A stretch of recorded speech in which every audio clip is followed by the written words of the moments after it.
What up, YouTube? This video is taken on Monday morning, November 13th, 2017. Time right now is 10:35 a.m. and someone requested that I need to do more uploads, so I thought, well, I'll share a project that I've been working on.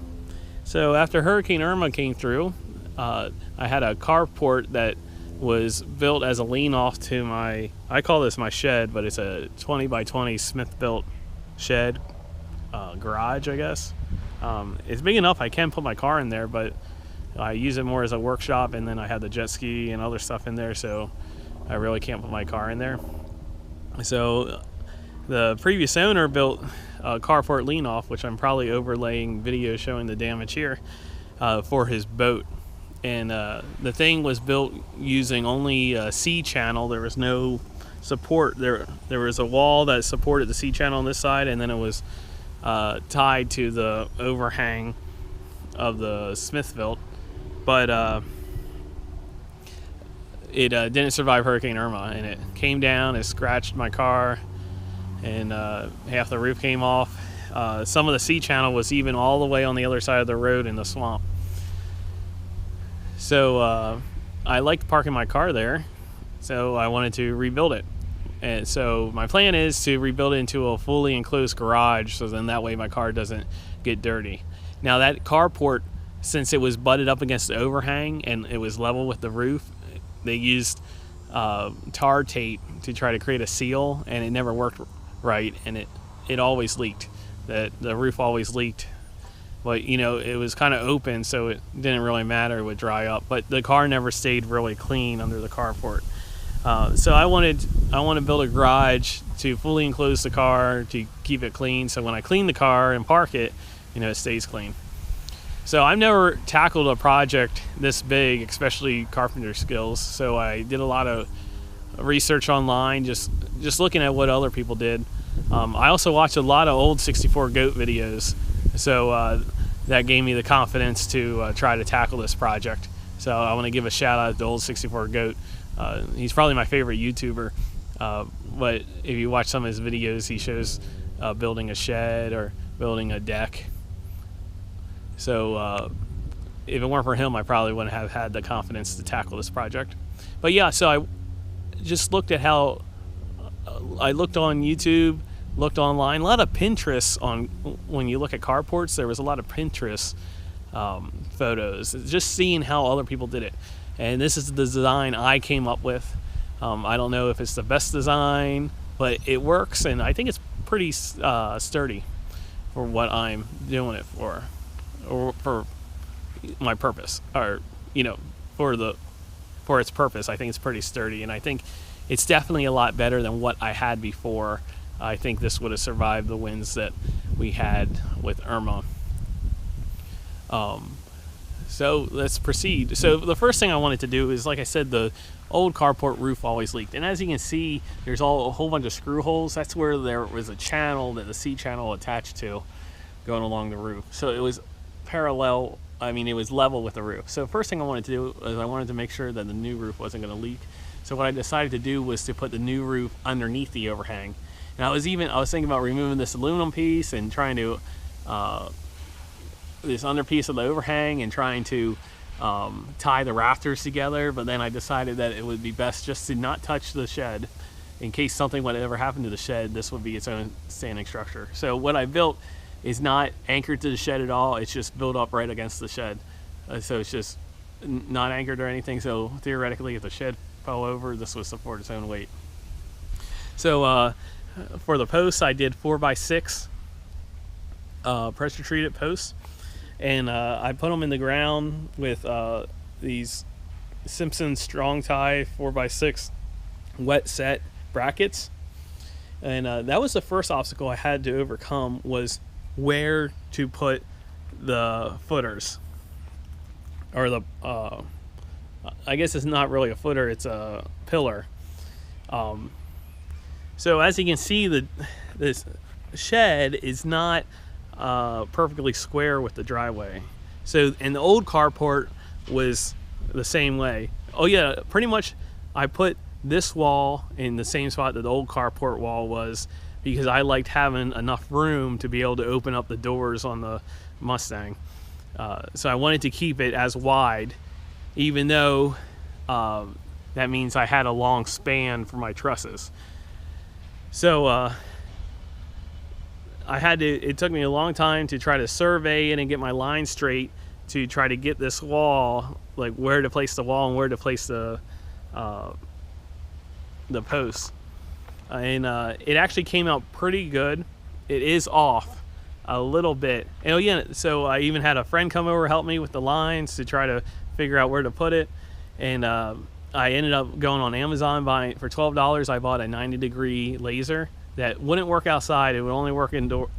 It would only work at night because of the sun. So I waited till night and I used that laser, and I got it really close. Except this wall, this far wall, is 4 inches.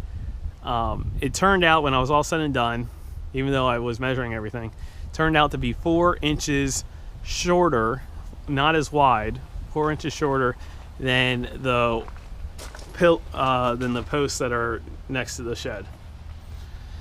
So I ended up, I'll talk about how I accommodated that. So anyway, so I just got some Saccrete cement mix, and I dug these holes. I put the forms around them and put gravel underneath them and put the cement in, which was the first time I ever did that, and then put the wet set brackets on as the cement was still wet. There's no all thread going into the cement or anything. Those brackets are wet set.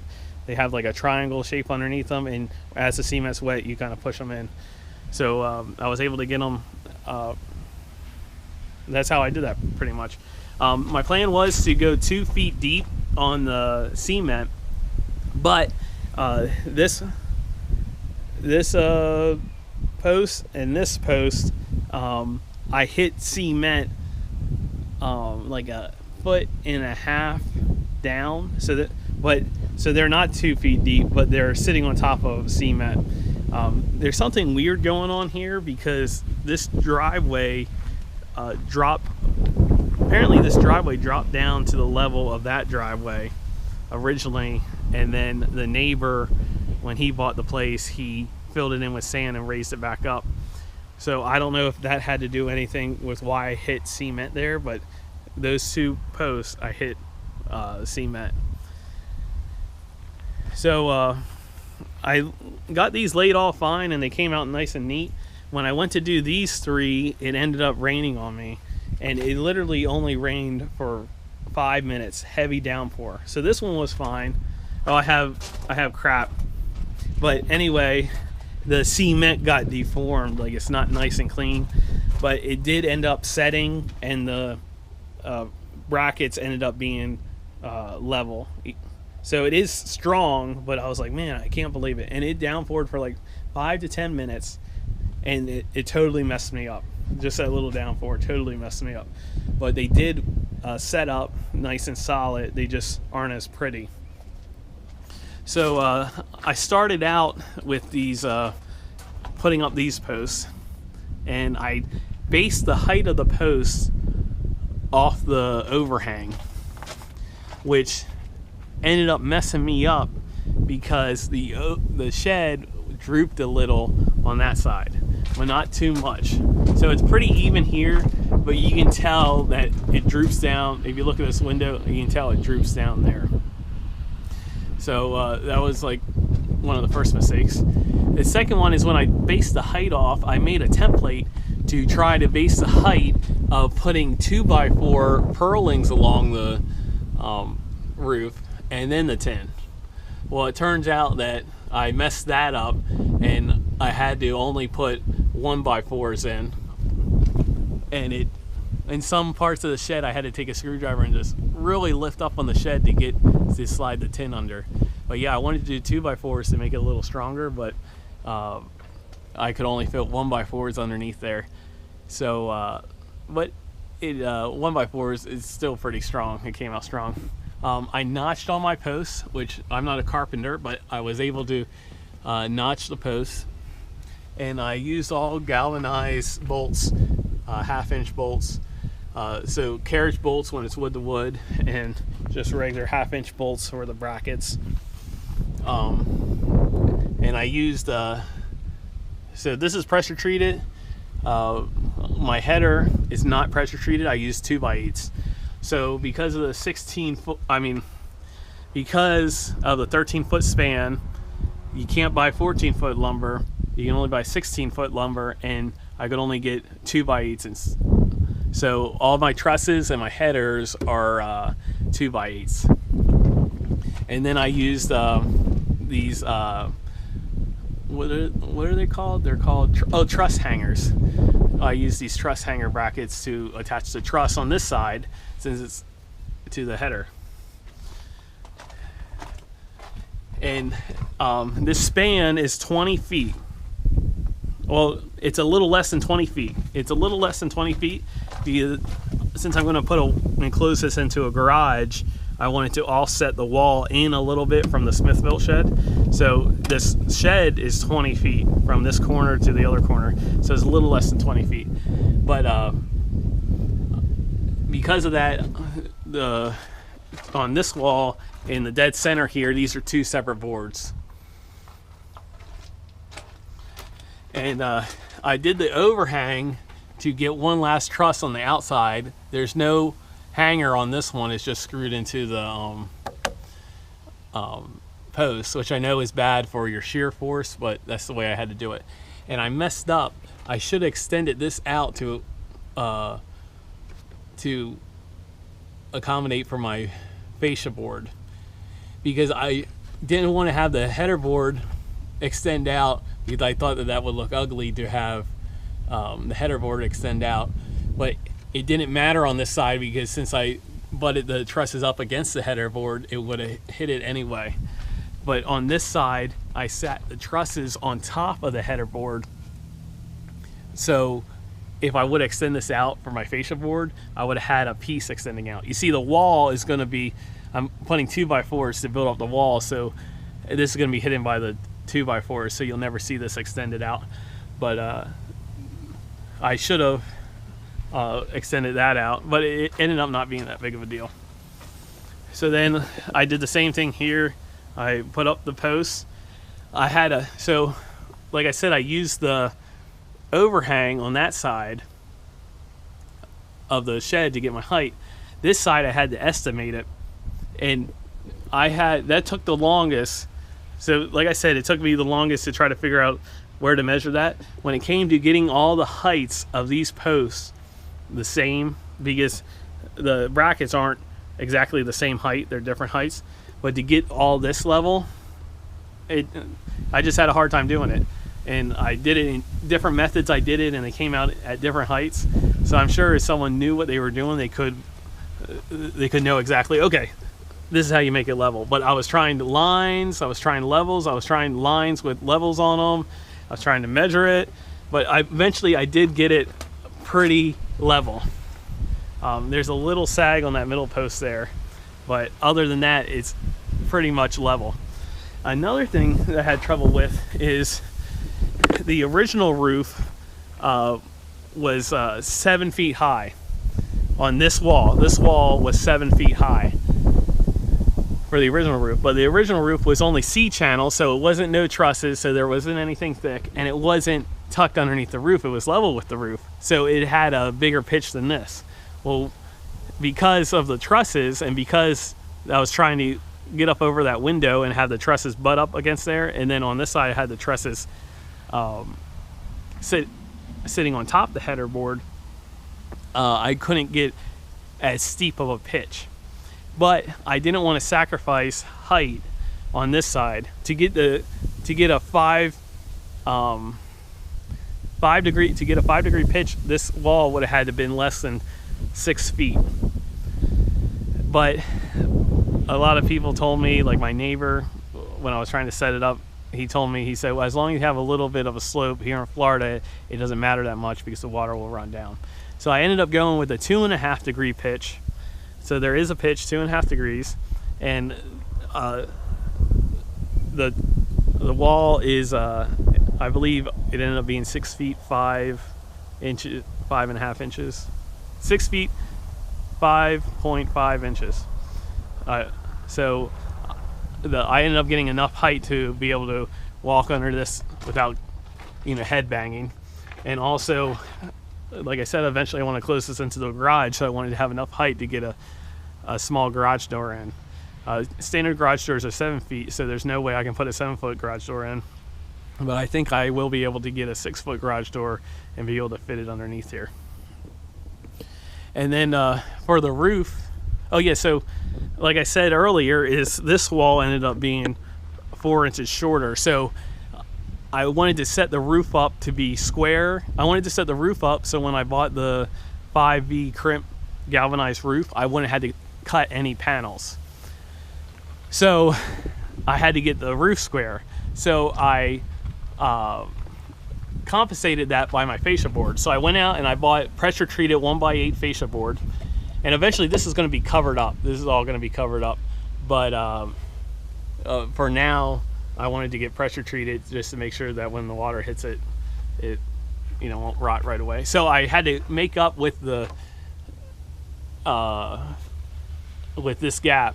So I took 2x8s and I cut them up and I tried to get it as straight as I can. And so the gap is thinner there and it's wider here to accommodate for the to make the roof square. And as you can see, it's a little bowed, but this is bowed. This truss is bowed more than this fascia board. So that's how I got it square. And then we cut these off, put fascia board on the end of these, and then the same thing on this side, fascia board, and so this fascia board is just screwed into this 2x8, which is just screwed into this truss, so it doesn't have any support. The real support's on the truss. And then I put my purlings up, 1x4 purlings, and what I did there to make sure I had the 20 feet. So this roof is actually 20 feet by 14 feet. So I made the purlings 20 feet on the ground, so I knew the purlings were 20 feet. And then I put purlings every 16 inches on center, and then had an extra purling here for the edge. So then I put the white drip edge in, which I had to try to figure out how to do the corners. So this is how I did the corners. They're not perfect, but it works. And then let me show you this other corner. Like I said, the corners aren't perfect, but it works. But I'm gonna have white fascia board, vinyl or whatever, and softening to cover this. And I'll tuck that up underneath the drip edge, so then the water doesn't get behind the drip edge. And then let me put you up on the roof here. And then I got 5V roof, 20 8-foot panels, so there's a foot overlap in the middle of the roof. And I use screws, and according to the data sheet, I put the screws on the flats. If you use nails, you put the nails on the ridges. You don't put screws on the ridges. So all the screws are on the flat with the rubber grommet. And so it rained yesterday morning. I came out here, there was no leaks.